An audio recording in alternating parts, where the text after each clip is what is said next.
प्रिय सभी शिक्षकगण, आदरणीय छात्रगण, समस्त परिवार और प्रिय मित्रों, आप सभी को नमस्ते और धनंजय कुमार की ओर से हार्दिक स्वागत है। इस महत्वपूर्ण वीडियो में जो सभी उम्र के शिक्षकों और छात्रों, विशेषकर युवा पीढ़ी को समर्पित है, मैं विज्ञान संबंधी ज्ञान यानी वैज्ञानिक ज्ञान के अत्यधिक महत्व का उल्लेख करना चाहूँगा। निस्संदेह हर क्षेत्र का ज्ञान अपने आप में बहुत मूल्यवान होता है और उसका अपना एक विशेष स्थान है, लेकिन किसी तरह हमारी वर्तमान शिक्षा प्रणाली में हम विज्ञान को एक अलग और विशिष्ट विषय के रूप में देखने लगते हैं और आमतौर पर विज्ञान विषयों का चयन बाद के चरण में यानी मिडिल स्कूल या छठी, सातवीं, आठवीं कक्षा में आता है, जब आप विज्ञान पढ़ने का विकल्प चुन सकते हैं। इसका मतलब यह नहीं कि तब तक विज्ञान आपके जीवन का हिस्सा नहीं है या वह आप पर असर नहीं डाल रहा है, लेकिन एक तरह का विकल्प बन जाता है, जैसा कि मैंने अधिकांश स्कूल प्रणालियों में देखा है।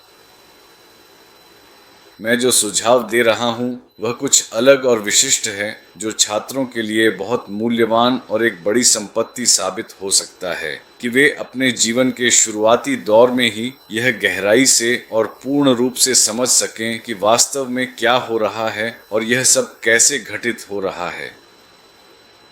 तो खासकर शिक्षकों के लिए मैं इस विचार की जोरदार और हार्दिक सिफारिश करता हूं कि वे विज्ञान के तथ्यों और विज्ञान के जादू के प्रति अधिक से अधिक जागरूक रहें, क्योंकि विज्ञान प्रकृति से गहराई से जुड़ा और निकटता से संबंधित है, जो हमारे आसपास की दुनिया को समझने और उसकी सराहना करने में हमारी मदद करता है। यह न केवल ज्ञान का एक विशाल भंडार है, बल्कि ये हमें ब्रह्मांड के रहस्यों को उजागर करने और उसकी अद्भुत जटिलताओं को समझने का अवसर भी प्रदान करता है।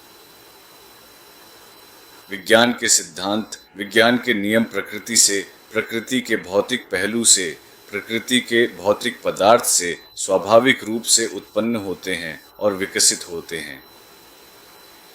इसलिए पढ़ना, खोजबीन करना, सवाल पूछना और उत्तर ढूंढने की कोशिश करना, इसके लिए इंटरनेट पर बहुत सारे संसाधन उपलब्ध हैं। साथ ही विज्ञान की कुछ मौलिक किताबें भी हैं और बेहतर होगा कि विज्ञान की अद्यतन किताबें पढ़ी जाए, क्योंकि जो किताबें 10-20 साल पहले छपी थीं, उनमें से बहुत कुछ आज प्रासंगिक नहीं है।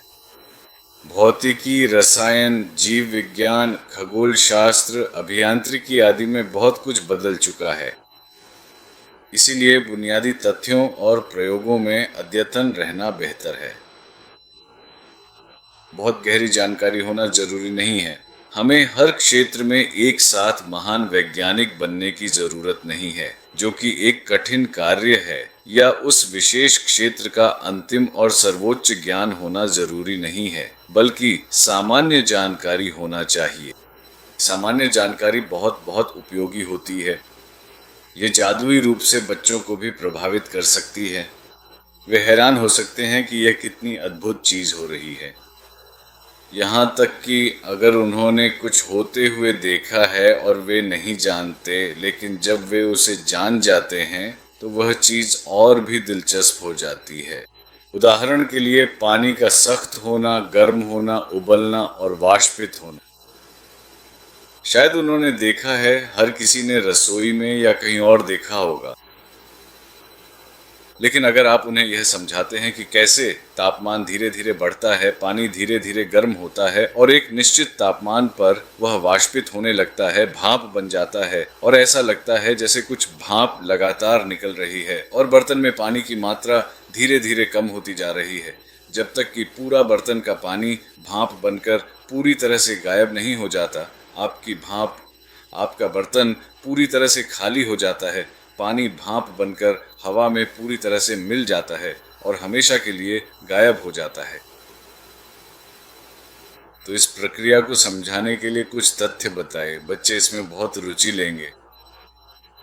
और फिर अगर आप तापमान बढ़ाते हैं तो किस तापमान पर पानी वास्तव में उबलना शुरू करता है और तेजी से वाष्पित होता है। सिर्फ गर्म ही नहीं बल्कि उबलता हुआ। तो यह एक उदाहरण है, बहुत सारे उदाहरण हैं।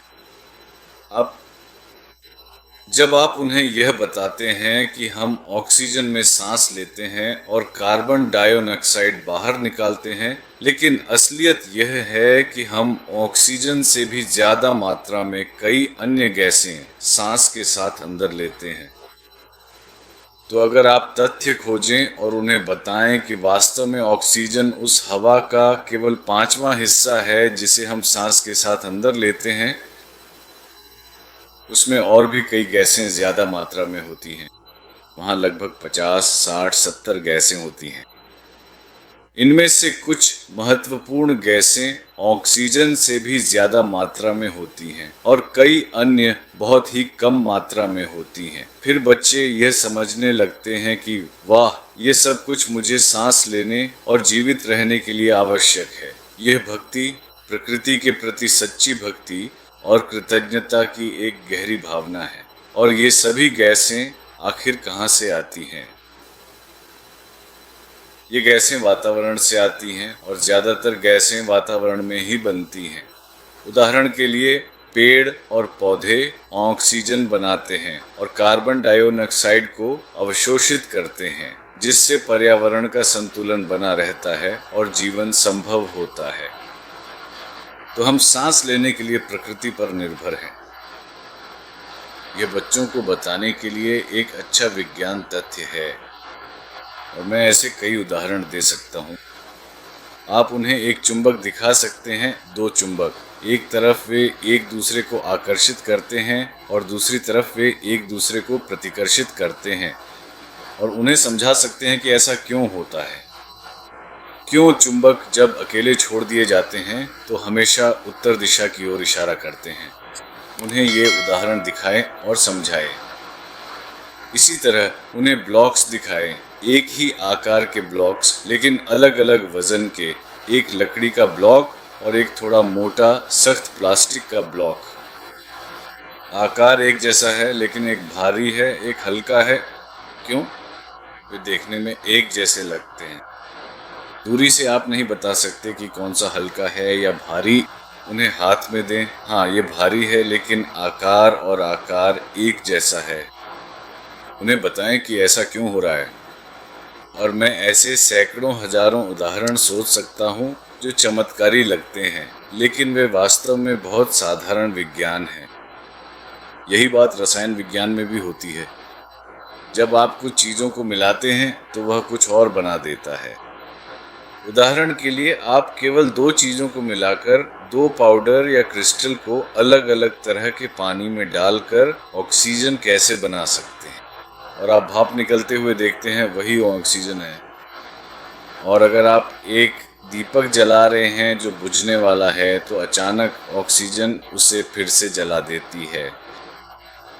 ये सब, मेरा मतलब है, मैंने ऐसे कई प्रयोग किए हैं और बच्चों को दिखाए हैं और वे बहुत ही अधिक आकर्षित हो जाते हैं।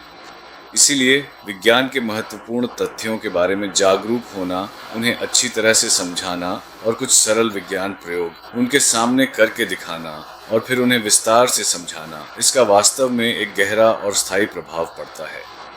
उनकी विज्ञान में रुचि जागृत हो जाती है और वे जीवन में होने वाली अन्य चीज़ों को भी देखेंगे जो जादुई लगती हैं, लेकिन वे सोचेंगे कि इसका कोई न कोई कारण जरूर होगा। आइए मैं इसका कारण पता करूं। तो जिज्ञासा को और अधिक बढ़ाना। इसलिए विज्ञान के महत्वपूर्ण तथ्य और रोचक प्रयोग बच्चों को बहुत छोटी उम्र से ही पढ़ाना और समझाना एक अत्यंत महत्वपूर्ण हिस्सा हो सकते हैं।